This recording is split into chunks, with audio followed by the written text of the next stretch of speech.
اب یہ چھوٹی سی سوچ آپ ذہن میں رکھیں، صرف ایک تھیورسٹ کی سوچ.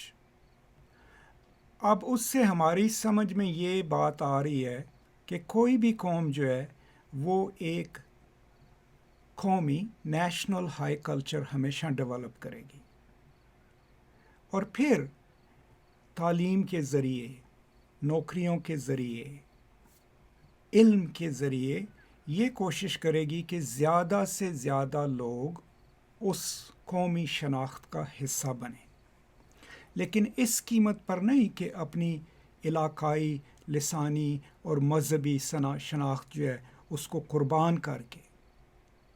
مقصد یہ ہے کہ ایک ایسی قومی شناخت بنائی جائے جس میں ہر کوئی حصہ لے قومی ترقی میں اور قومی شناخت کا حصہ بنے، لیکن کوئی ان کو یہ نہ کہے کہ تم سندھی ہو، تم بلوچی ہو، تم بلوچی رہو، تم سندھی رہو.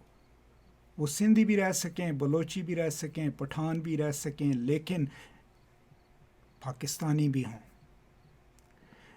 تو یہ جو دانشور ہیں ان کے خیالات میں نے پڑھے تو اس سے مجھے یوں لگا کہ وہ یہ کہہ رہے تھے کہ جو لوگ نعرے لگاتے رہتے ہیں علاقائی شناخت کی، لسانی شناخت کی، وہ دوغلے ہیں، کہ وہ یہ بھی چاہتے ہیں اور وہ بھی چاہتے ہیں. لیکن میری سمجھ کے مطابق یہ دوغلا پن خاص کر کے بہت اہم ہے، کیونکہ یہ ہمیں موقع دیتا ہے کہ ہم اپنی علاقائی، لسانی، مذہبی شناخت کو بھی برقرار رکھیں، لیکن اس کے ساتھ ساتھ قومی شناخت کا بھی حصہ بنیں. تو اس سے جو قومی شناخت بنے گی وہ سمپل نہیں ہوگی، کمپلیکس ہوگی. اب اس کی اگر آپ کو مثال چاہیے اپنے ہمسایہ ممالک میں تو آپ انڈیا میں چلے جائیں. اب ساؤتھ سے نارتھ تک انڈیا میں 280 زبانیں بدلی ہوتی ہیں، مذاہب بھی بہت زیادہ ہیں.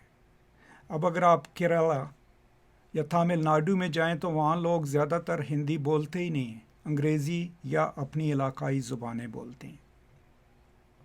مذہب میں بھی یہ نہیں ہے کہ سب ہندو ہیں، کرسچنز بھی ہیں، مسلمان بھی ہیں. تو وہ اپنی علاقائی اور لسانی شناخت کو برقرار رکھے ہوئے ہیں اور اس پہ فخر کرتے ہیں، لیکن اس کے ساتھ ساتھ وہ انڈیا کے شہری بھی ہیں، اس کے آئین کو بھی مانتے ہیں، اس کے قوانین کو بھی مانتے ہیں.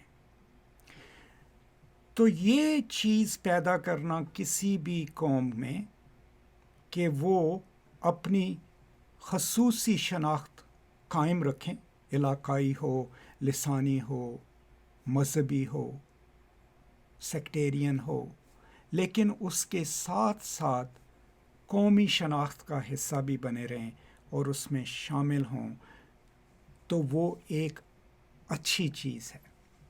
اور اس میں ہمیں یہ نہیں کہنا چاہیے کہ تم ایک طرف تو پٹھان بنے پھرتے ہو لیکن جب اسلام آباد میں تمہیں نوکری ملتی ہے تو بچے لے کے یہاں آ جاتے ہو. Y not? اب کیا ان کو قیمت کیا یہ دینی پڑے کہ وہ پٹھان ہونا چھوڑ دیں یا سندھی ہونا چھوڑ دیں؟ نہیں.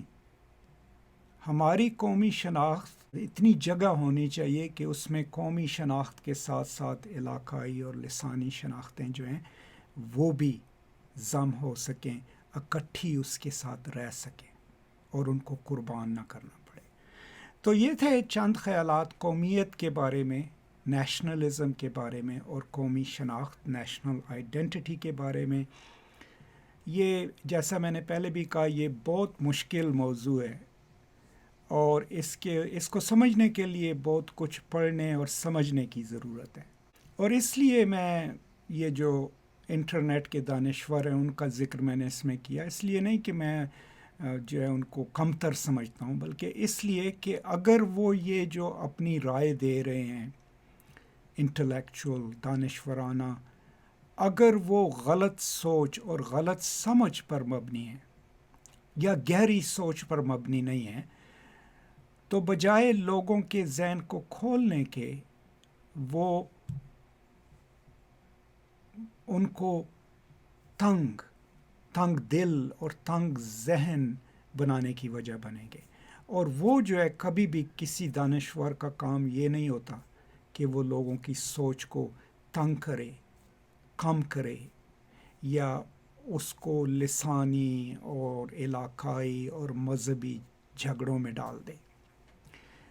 تو یہ چیز ذہن میں رکھیے گا، اگر آپ بھی انٹرنیٹ پہ چیزیں پڑھتے ہیں تو ذرا اس کی تفصیل دیکھ لیا کریں۔ اگر کسی نے کوئی بھی چیز کہی ہو قومی شناخت کے بارے میں، علاقائی شناختوں کے بارے میں، تو بجائے اس پہ فوری طور پہ ایمان لے آنے کے، تھوڑا اس کے بارے میں پڑھ لیا کریں، سوچ لیا کریں، کسی سے پوچھ لیا کریں۔